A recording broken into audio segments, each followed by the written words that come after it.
40টা গৌৰৱোজ্জ্বল বৰ্ষ পাৰ হৈ অসম গণ পৰিষদ দলে 41 বৰ্ষত আজি ভৰি দিছে। এই গৌৰৱোজ্জ্বল মুহূৰ্তত দলৰ প্ৰতিজন সতীৰ্থক মই অভিনন্দন যাচিছোঁ, ধন্যবাদ আৰু কৃতজ্ঞতা জনাইছোঁ আৰু আমাৰ জাতীয় শ্বহীদসকললৈ গভীৰ শ্ৰদ্ধাঞ্জলি জনাইছোঁ। অসম গণ পৰিষদ দল অসম আন্দোলনৰ মাজেৰে জন্ম হোৱা দল। 1985 চনৰ 14 অক্টোবৰত অসম গণ পৰিষদ দলে জন্ম লাভ কৰিছিল গোলাঘাটত। মই আজিৰ দিনটোত শ্ৰদ্ধাৰে স্মৰণ কৰিছোঁ আৰু গভীৰ শ্ৰদ্ধাঞ্জলি জনাইছোঁ আমাৰ হিয়াৰ আমঠু জুবিন গাৰ্গলৈ। গভীৰ শ্ৰদ্ধাঞ্জলি জনাইছোঁ যিসকলে অসম আন্দোলনৰে পৰা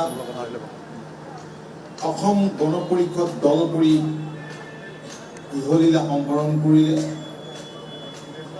আমাৰ সতীৰ্থসকলকো আজিৰ এই মুহূৰ্তত মই গভীৰ শ্ৰদ্ধাৰে স্মৰণ কৰিছোঁ। অসমীয়াৰ স্বাভিমান ৰক্ষাৰ বাবে অসম গণ পৰিষদ দলে জন্মলগ্নৰে পৰা কাম কৰি আহিছে আৰু কোনোদিনেই আপোচ কৰা নাই। দললৈ নতুন মানুহ আহিছে, আমি আন্তৰিকতাৰে দলৰ মজিয়াত স্থান দি পুৰণি সকলোকে লৈ অসমৰ খিলঞ্জীয়াৰ স্বাৰ্থ সুৰক্ষিত কৰিবলৈ আমি আকৌ আজিৰ দিনটোত কাম কৰি যোৱাৰ দৃঢ় সংকল্প ল'ম। মই দীঘলীয়া নকৰোঁ, বক্তব্য পিছত ৰাখিম। ইয়াৰ পিছতে আমাৰ সভা হ'ব আৰু আপোনালোকে সকলোৱে গম পাইছে, আমি সকলোৱে এটা সিদ্ধান্ত লৈছিলোঁ যে গত 19 ছেপ্টেম্বৰত জুবিন গাৰ্গৰ মৃত্যুৰ পিছত মৃত্যুক লৈ যি ৰহস্য সৃষ্টি হৈছে, দৈনন্দিন যিবিলাক চৰ্চা চলি আছে, এইবিলাকতো আমি গভীৰভাৱে উদ্বিগ্ন। আমি ন্যায় আমি কামনা কৰিছোঁ আৰু আমি নিশ্চিত জুবিন গাৰ্গে ন্যায় পাবই আৰু পাব লাগিব। আৰু সেইবাবেই আমি যদিও আজিৰ দিনটোত আমি ব্যাপকভাৱে এখন বিশাল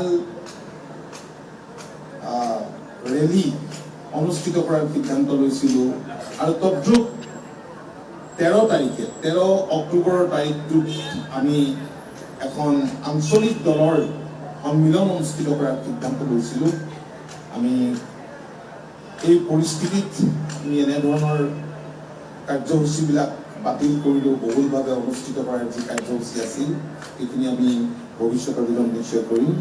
আজি এই দিনটোত আমাৰ প্ৰতিটো বিধানসভা সমষ্টিত আমাৰ দলীয় সতীৰ্থসকলে একত্ৰিত হ'ব।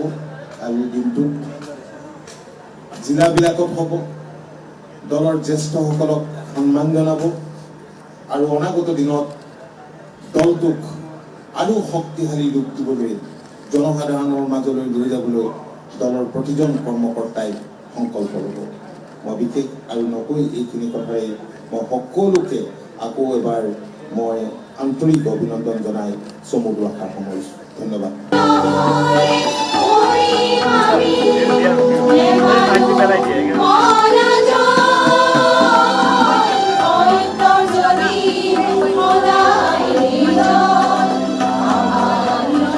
উপস্থিত দলৰ কামৰূপ জিলা সমিতি, কামৰূপ মহানগৰ জিলা সমিতি আৰু গুৱাহাটী মহানগৰ সমিতি বিশেষজ্ঞ সদস্যসকলক আমি পৰিচয় কৰিব লাগিব।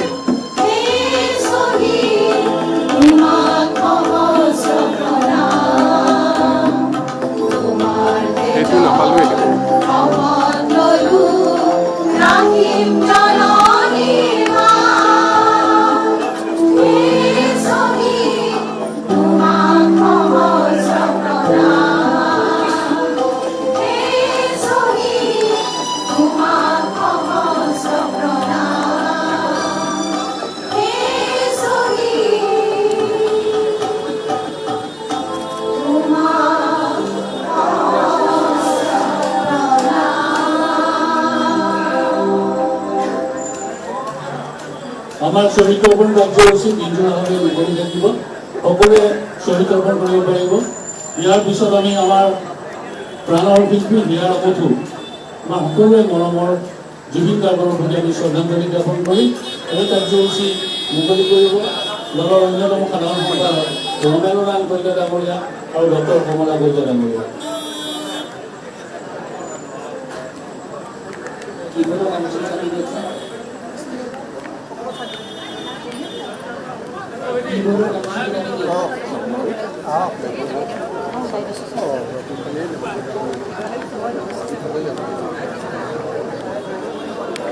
প্ৰাণশিল্পী জুবিন গাৰ্গলৈ একেলগে শ্ৰদ্ধাঞ্জলি জ্ঞাপন কৰিব দলৰ মাননীয় সভাপতি উত্তৰ বৰা ডাঙৰীয়া আৰু কাৰ্যকৰী সভাপতি ডক্টৰ মহন্ত ডাঙৰীয়া।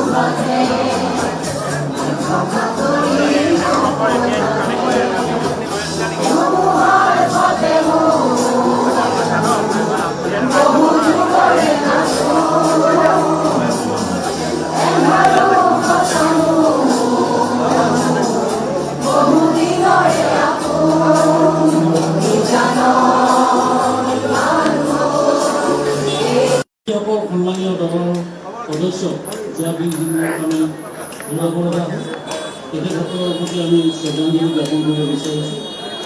অতীতৰ পৰা এই কাৰ্যসূচীটো মুকলি কৰিবৰ বাবে মই দলৰ সন্মানীয় সাধাৰণ সম্পাদক তথা সাংসদ বীৰেন্দ্ৰ প্ৰসাদ বসু ডাঙৰীয়া আৰু দলৰ জ্যেষ্ঠ নেতা তথা সাংসদ মনোজ চৌধুৰী ডাঙৰীয়াক অনুৰোধ জনাইছোঁ।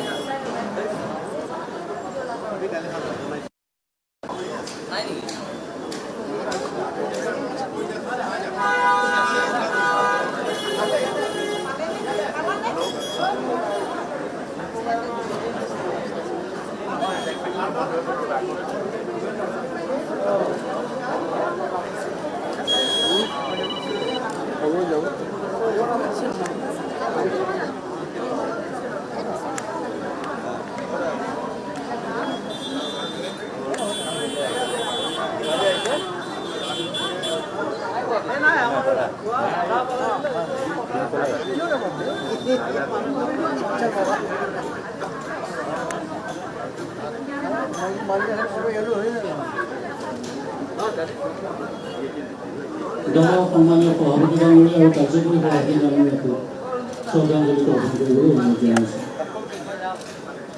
লগতে দলৰ কেন্দ্ৰীয় সমিতি সকলো বিষয়ববীয়া সদস্য, ভাতৃভগ্নী সংগঠনৰ বিষয়ববীয়া সদস্য আৰু উপস্থিত সকলোকে শ্ৰদ্ধাঞ্জলি অৰ্পণ কৰিবলৈ। যিকোনো খবৰৰ বাবে যোগাযোগ কৰক 7099017330 লগতে 7099017110 নম্বৰত।